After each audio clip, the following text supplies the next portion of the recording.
Hi friends, શિયાળામાં બાજરી અને મેથીના ઉપયોગથી આપણે પહેલાં પણ ઘણી વાનગી બનાવી અને આમાં વિડીયો મૂક્યા છે. આજે આ વાનગી તમે ક્યારેય નહીં બનાવી હોય, બાજરી મેથી આલુ પરાઠા. બાળકોથી માંડી મોટા સુધી પસંદ આવે એવા અને ખૂબ જ હેલ્ધી બનવાના છે. ચાલો શરૂ કરીએ. શરૂ કરતાં પહેલાં મારી ચેનલ ઉપર જો નવા આવ્યા હોય તો સબસ્ક્રાઈબ કરી લેજો. 1.5 કપ જેટલો બાજરીનો લોટ આપણે ચાળીને લઈશું અને અડધો કપ જેટલો ઘઉંનો રોટલીનો લોટ લેવાનો છે, એ પણ ચાળીને સાથે જ લેવાનો છે. હવે એની અંદર 1 કપ જેટલી મેથીની ભાજી એડ કરીશું. ઝીણી કટ કરેલી 3 વખત પાણીથી વોશ કરીને લીધી છે. અડધો કપ કોથમીર લઈશું, એ પણ 3 વખત પાણીથી વોશ કરીને લીધી છે. અહીંયા ચપટી અજમો, ચપટી હિંગ લઈશું. સફેદ તલ 1 ટેબલ સ્પૂન. મીઠું એડ કરીએ સ્વાદ મુજબ. ધાણા જીરું પાવડર, 1 ટીસ્પૂન લાલ મરચું પાવડર, 1 ટીસ્પૂન હળદર, 1 ટેબલ સ્પૂન આદુ મરચાં લસણની પેસ્ટ એડ કરવાની છે. મીઠું અહીંયા મેં મારી રીતે અડધી ટેબલ સ્પૂન એડ કર્યું છે અને ધાણા જીરું 1 ટીસ્પૂન. 1.5 ટેબલ સ્પૂન તેલનું મોણ એડ કરીશું. આમાં તેલનું મોણ વધારે એડ નહીં કરવાનું, સારી રીતે મિક્સ કરી લેવાનું છે.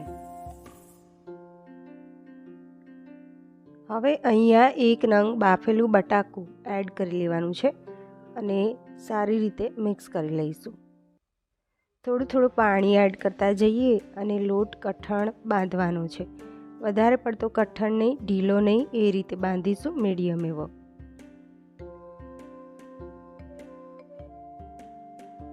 અહીંયા લોટ બાંધતા મારે 1/4 કપ જેટલું પાણી યુઝ થયું છે અને કઠણ એવો લોટ બંધાઈ ગયો છે. થોડું તેલ એડ કરી લોટને કૂણવી લેવાનો છે.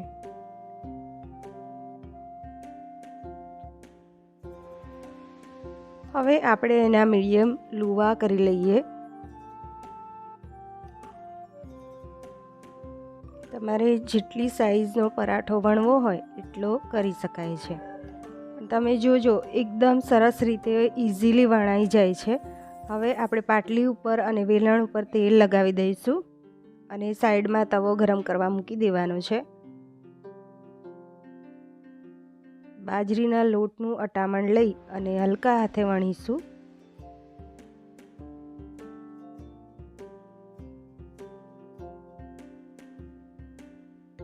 વણાઈ ગયા છે. હવે આપણે એને શેકી લઈએ. તવો સરસ ગરમ થઈ ગયો છે. ગેસની ફ્લેમ સ્લો રાખી અને સ્લો ટુ મીડિયમ ફ્લેમ ઉપર આપણે શેકવાના છે. ઉપરથી તેલ અથવા ઘી લગાવી લઈએ.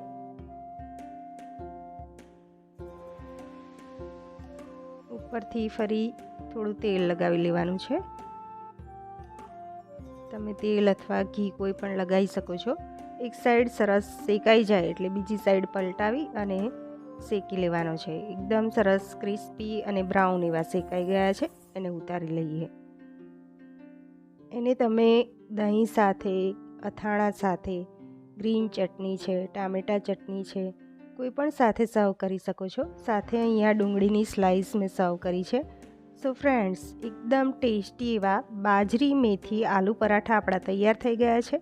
રેસીપી ગમી હોય તો મારી